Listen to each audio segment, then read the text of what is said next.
Assalamualaikum warahmatullahi wabarakatuh. Minasan konnichiwa.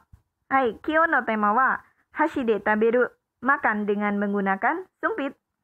Oke, selain belajar bahasa Jepang, kita juga wajib belajar budayanya.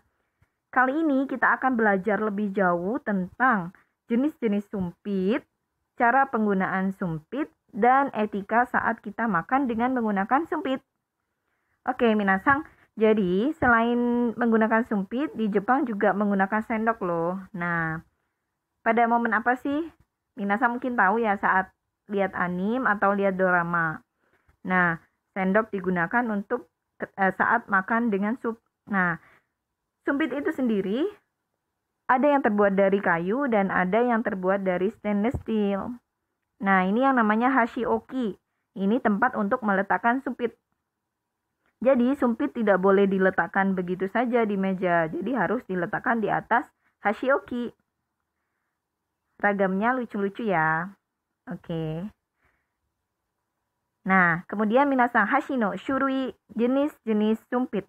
Yang pertama, kita harus tahu ada nuribashi, sumpit yang digunakan sehari-hari oleh masing-masing anggota keluarga. Jadi, nggak boleh bertukar. Oke, seperti ini bentuknya. Kemudian yang kedua ada iwabashi. Sumpit yang kedua ujungnya runcing biasanya digunakan saat ada perayaan. Bentuknya seperti ini.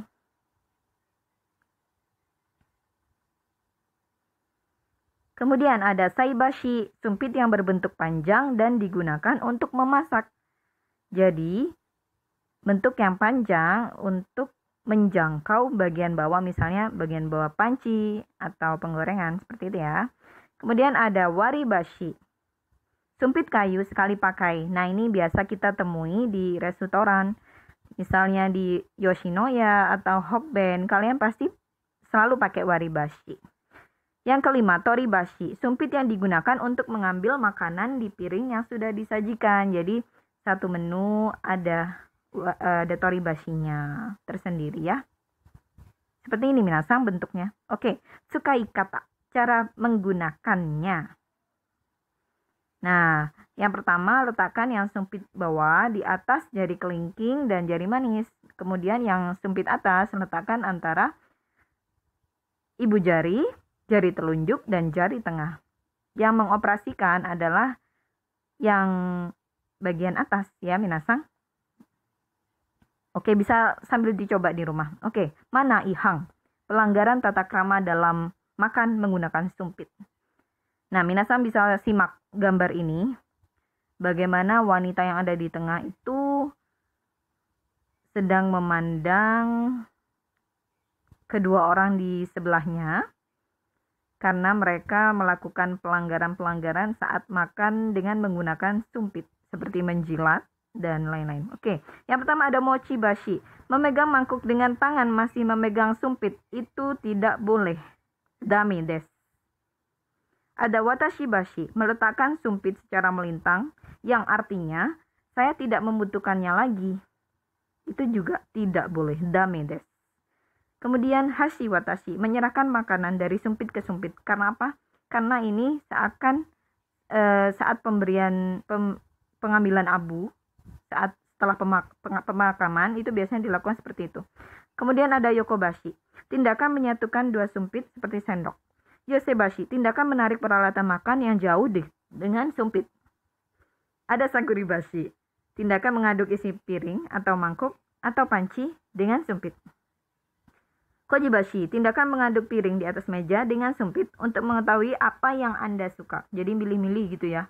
Misalnya, aku sukanya udang, nyari udang, nggak boleh ya. Oke. Mayoibashi, bertanya-tanya makanan mana yang harus dimakan dan memindahkan sumpit di atas piring. Jadi kayak berputar-putar, milih yang mana ya, seperti itu.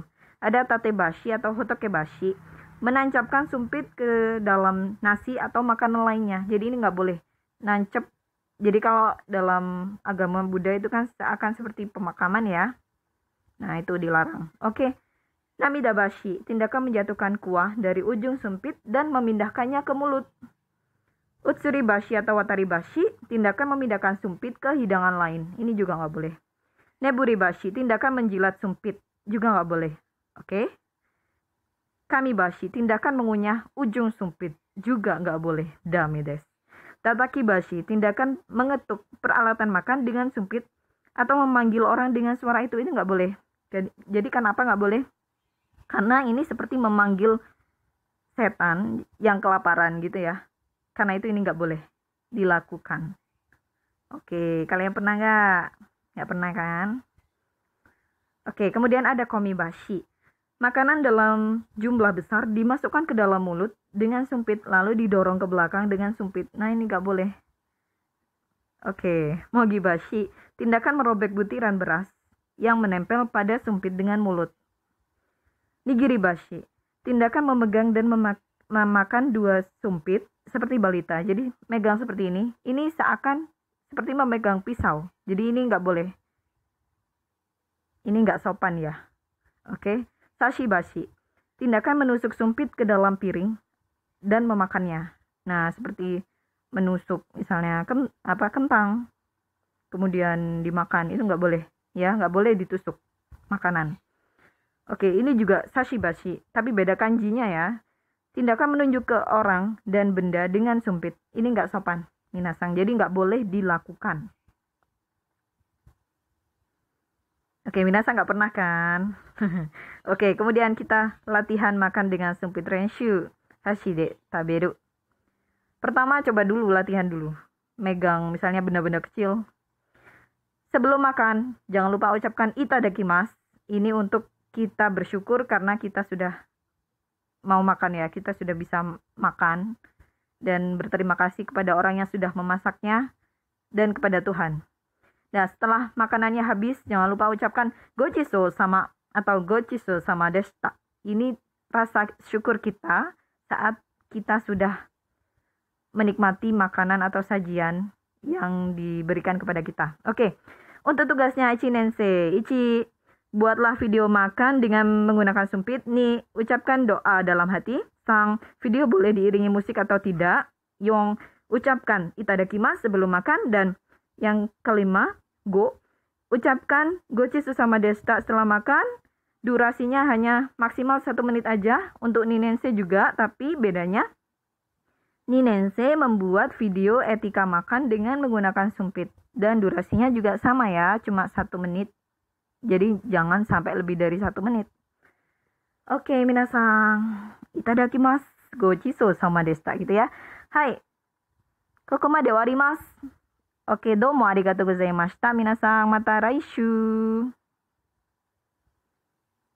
Assalamualaikum warahmatullahi wabarakatuh.